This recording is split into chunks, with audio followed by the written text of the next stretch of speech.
गौतम बुद्ध अपने विवाह के उपरांत ही अपने पुत्र और पत्नी को त्याग कर संसार को जरा मरण दुख से मुक्ति दिलाने के मार्ग की तलाश एवं सत्य दिव्य ज्ञान की खोज में रात में राजपाट छोड़कर चले गए। वर्षों की कठोर तपस्या के बाद बोधगया में बोधि वृक्ष के नीचे उन्हें ज्ञान की प्राप्ति हुई और वे सिद्धार्थ गौतम से गौतम बुद्ध बन गए। जन्म गौतम बुद्ध की जीवनी। गौतम बुद्ध का जन्म 563 ईस्वी पूर्व लुम्बिनी, नेपाल में हुआ था। उनके पिता का नाम शुद्धोधन था, जो कि एक क्षत्रिय राजा थे, और उनकी माता का नाम महामाया माया देवी था। गौतम के जन्म के 7 दिन बाद ही इनकी माता की मृत्यु हो गई। इसके बाद में उनका पालन पोषण उनके मौसी और शुद्धोधन की दूसरी रानी महाप्रजापति गौतमी ने किया। गौतम बुद्ध का वास्तविक नाम सिद्धार्थ था, लेकिन बौद्ध साहित्य में उन्हें कई अन्य नाम हो जैसे शाक्यमुनि, गौतम, शाक्य सिंह जैसे कई नामों से जाना जाता है। इनकी माता महामाया कौलियन वंश की राजकुमारी थी। कहा जाता है कि जब महामाया गर्भवती अवस्था में अपने पिता के घर जा रही थी तो उन्होंने लुम्बिनी ग्राम के स्थान पर बुद्ध को जन्म दिया। बाद में इसी स्थान पर मौर्य सम्राट अशोक ने यहां स्तंभ बनाया जिस पर यह लिखा हुआ था कि यहां शाक्य मुनि बुद्ध का जन्म हुआ था। गौतम बुद्ध के जन्म के बाद उनके पिता ने उनकी जन्म पत्री तैयार करने के लिए 2 विद्वानों को बुलाया।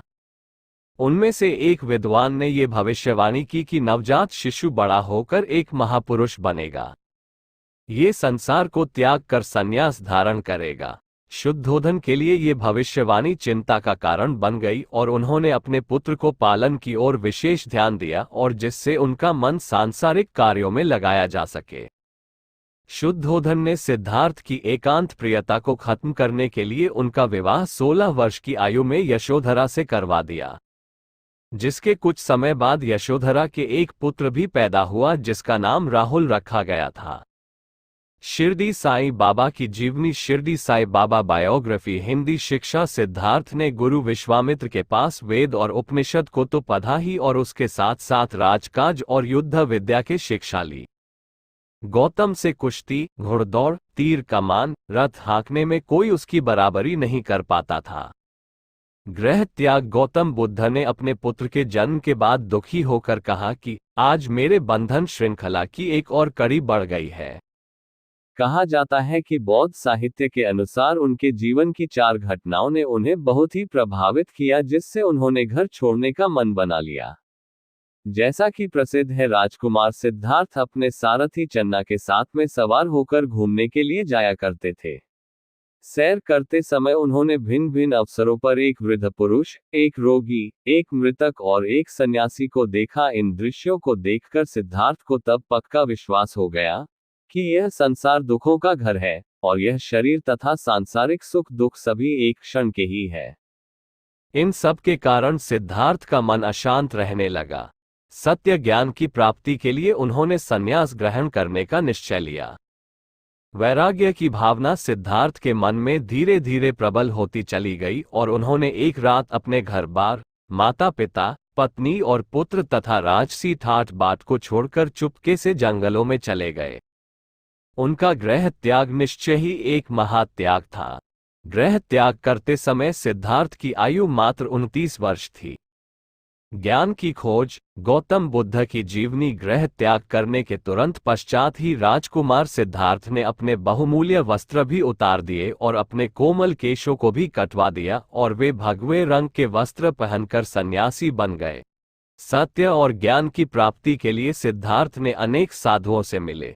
उन्होंने सर्वप्रथम उत्तर भारत के 2 विद्वानों आलार कालम और उद्रकरामपुत से ज्ञान प्राप्त करने का प्रयत्न किया, लेकिन उनके मन को कोई शांति ना मिली।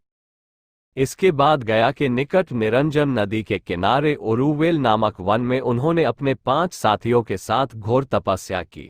उनका शरीर सूखकर कांटा बन गया, लेकिन फिर भी उनके मन को कोई शांति ना मिली।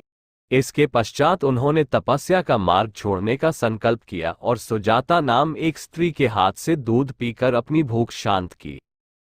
इस घटना से उनके 5 साथी उनसे नाराज हो गए और वे बुद्ध को छोड़कर चले गए। ज्ञान की प्राप्ति पांचों ब्राह्मणों के सारनाथ चले जाने के बाद सिद्धार्थ ने तपस्या का त्याग कर मनन चिंतन शुरू कर दिया और वे बोधगया नामक स्थान पर एक पीपल के वृक्ष के नीचे बैठकर वे चिंतन करने लगे। गौतम बुद्ध लगातार 7 दिन तक चिंतन में लगे रहे। 8वें दिन वैशाख मास की पूर्णिमा को उन्हें ज्ञान की प्राप्ति हुई।